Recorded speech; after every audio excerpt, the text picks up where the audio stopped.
कितने बाजू कितने सर गिन ले दुश्मन ध्यान से। भारत पाकिस्तान बॉर्डर पर जैसलमेर में देख सकते हैं किस तरह से यहां पर तैयारी रहती है जब कैमोफ्लेज के अंदर बीएसएफ का तोपखाना गोली का जवाब गोला से देने के लिए तैयार है। और इस तरह से यहां पर रखे हुए हैं जो जिनकी मारक क्षमता है कि यहां से 20 किलोमीटर दूर जाकर पाकिस्तान के ठिकानों को नेस्तानाबूद कर दे। ये कमांड सेंटर होता है जहां पर ऑपरेशन सिंदूर के पोस्टर बैनर आप देख सकते हैं। यहीं से सारा कोऑर्डिनेट होता है और यहां से कमांड मिलता है कि कितनी दूरी पर दुश्मन का निशाना है और कौन से गन को क्या फीड करना है डाटा। और जैसे यहां से डाटा फीड होता है ये तोपखाना यहां से चलना शुरू हो जाता है। इस तरह से युद्ध के मैदान में अगर आप जैसलमेर में बॉर्डर पर देखेंगे तो हमेशा के लिए तैनात रहते हैं ये तोप, जिनके बारे में कहा जाता है कि इनकी गर्जना ऐसी है कि ऐसा लगता है कि आसमान दहल जाए। जब दुश्मन पर ये गिरते हैं तो आप समझिए किस तरह से विस्फोट होता है और ये कैसे जवानों को मोटिवेट किया जाता है जब यहां पर फायरिंग के लिए तैयार होते हैं। या आप पूरे ड्रिल को देख सकते हैं। हमारे खिलाफ कोई साजिश रच रहा है या हमारे खिलाफ कोई षड्यंत्र रच रहा है के लिए हम 24 घंटे इनटू 7 डे हम तत्पर हैं। यहाँ पर जो भी हमें इंफॉर्मेशन मिलती है हमारा दो तरीके से हम युद्ध में तैयार रहते हैं, एक टेक्निकल, दूसरा टेक्टिकल। टेक्निकल हम आप सभी हैं, जो हमारे टेक्निकल बंदे हैं वो हमारे फॉरवर्ड पोस्ट सीमा पर तैनात हैं। वो हमारे शान है, हमारे कलर्स हैं। अगर उनको कोई हानि पहुंचती है उनके खिलाफ अगर दुश्मन आंख उठा के देखता है तो हम उसकी जवाबी कार्रवाई के लिए हमेशा तैयार हैं। अभी हम आप यहाँ पर सारी तैयारी के साथ डिप्लॉयमेंट के लिए उपस्थित हो गए हैं। क्या आप सभी तैयार हो? भारत माता की जय के जयकारों के साथ देखिए किस तरह से बीएसएफ के जवान तैनात हैं।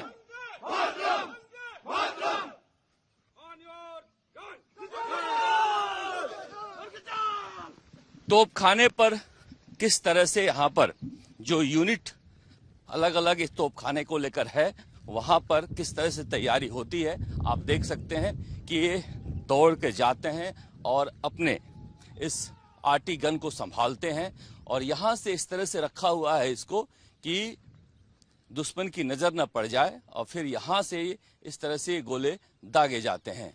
जैसे जैसे कमांड मिलता है उन्हें उस कमांड के अनुसार ये संभालते हैं।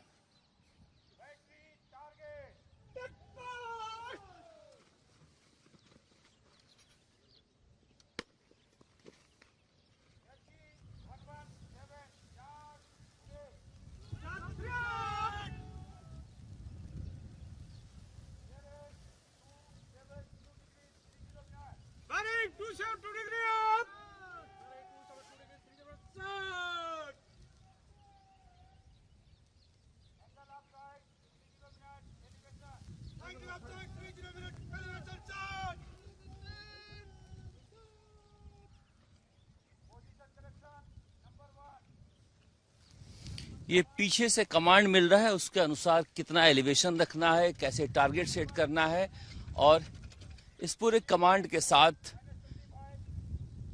इस गन के टारगेट को सेट किया जाता है। युद्ध के समय ये बहुत ही महत्वपूर्ण गन है जो बॉर्डर पर तैनात होता है। और ये देखिए ये गोले हैं, इन गोलों को लोड किया जाता है जो जाकर दुश्मन के ठिकानों को इस तरह से नेस्तानाबूद करते हैं। ये तैयारी अपने आप में काफी अहम होती है और पूरी तैयारी के साथ बीएसएफ इस बार तैनात थी कि अगर पाकिस्तान की तरफ से किसी भी तरह की कोई हिमाकत होती है तो करारा जवाब दिया जाएगा बॉर्डर पर।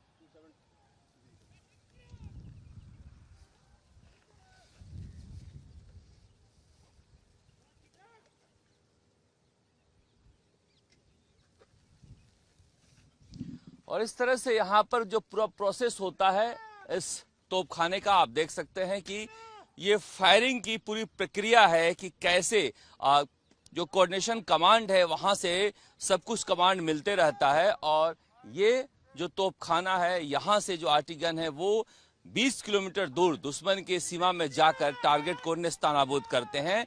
कहा जा रहा है कि पूरे बॉर्डर पर ऑपरेशन सिंदूर में इसकी तैनाती थी और अब भी यहाँ पर बैटल रेडी रखा गया है। किन्हीं भी परिस्थितियों में अगर किसी तरह की हिमाकत की जाती है तो दुश्मनों के ठिकानों को नेस्तनाबूद किया जाएगा। ये चूंकि लॉन्ग रेंज मार करने वाले गन है, इसलिए इन्हें ठीक बॉर्डर पर तैनात करने के बजाय थोड़ा सा पीछे रखा जाता है कैमोफ्लेज में और वहां से दुश्मन के जो टारगेट हैं उन्हें बर्बाद किया जाता है।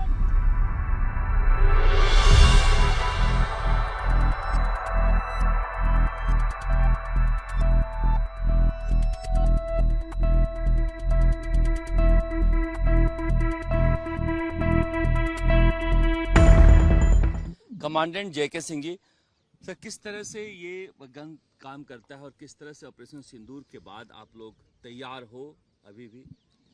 पहली बात तो ऑपरेशन सिंदूर के बाद ने ऑपरेशन सिंदूर अभी जारी है और हम उसके लिए तैयार हैं।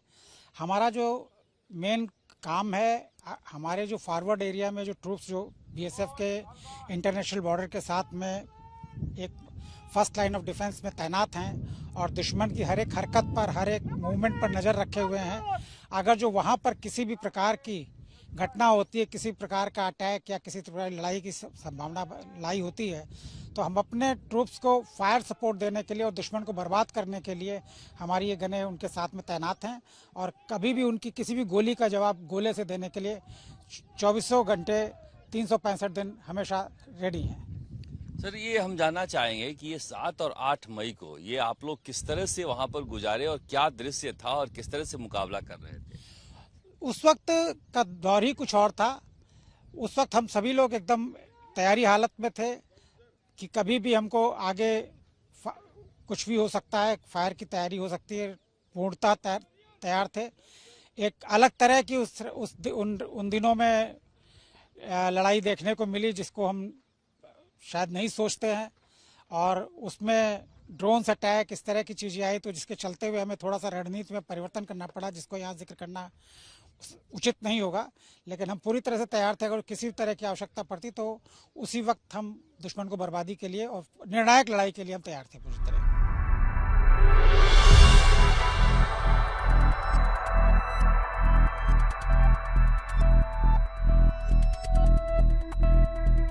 पाकिस्तान की गोली के जवाब किस तरह से भारत गोले से देगा, ये जो एमिनेशन है उसके बारे में हम आपको बता रहे हैं कि मनोज कुमार जी बताएंगे। मनोज कुमार जी, कौन कौन सा गोला है और किस तरह से काम करता है? जी बिल्कुल, ये सबसे पहले हम लोग इसके बारे में बताना चाहेंगे। ये HE सेल जो कि हमारी गन से फायर होता है, इसको हम 20 किलोमीटर तक भी हम इससे दुश्मन को बर्बाद कर सकते हैं। इसका जहां पर ये फटता है वहां पर दुश्मन एक तरीके से बहुत ज्यादा उसके अंदर खौफ पैदा हो जाता है और 50 मीटर चारों तरफ तो दुश्मन को ये बर्बाद ही कर देता है। इसके बाद ये सेल जो कि यदि दुश्मन हमारी तरफ अपना टैंक को एडवांस करता है तो हम उसके टैंक को बर्बाद करने के लिए इस सेल का हम यूज करते हैं। इसके बाद ये हमारा स्मोक सेल, स्मोक यदि दुश्मन को हमें ब्लाइंड करना है, उसके चारों तरफ में धुआं पैदा करना है तो उसके लिए हम इस सेल का यूज करते हैं। और ये हमारा आता है स्टार, यदि रात में हमको दुश्मन की हरकत को देखना है या दुश्मन को हमें इंडिकेट करना है तो इस सेल का यूज हम करते हैं। इसके बाद हमारा एक कार्टेज आता है। ये जितने भी सेल्स हैं इनको मुनासिब दूरी तक पहुंचाने के लिए इसका हम यूज करते हैं। ये फटता है और इनको मुनासिब दूरी तक पहुंचाता है। तो आपने देखा किस तरह से जो भारत के गोले हैं इसे लेकर हमारे जवान सीमा पर बैठे रहते हैं कि अगर किसी तरह की कोई हिमाकत पाकिस्तान की तरफ से होगा तो उसे नेस्तनाबूद वहीं पर कर दिया जाएगा।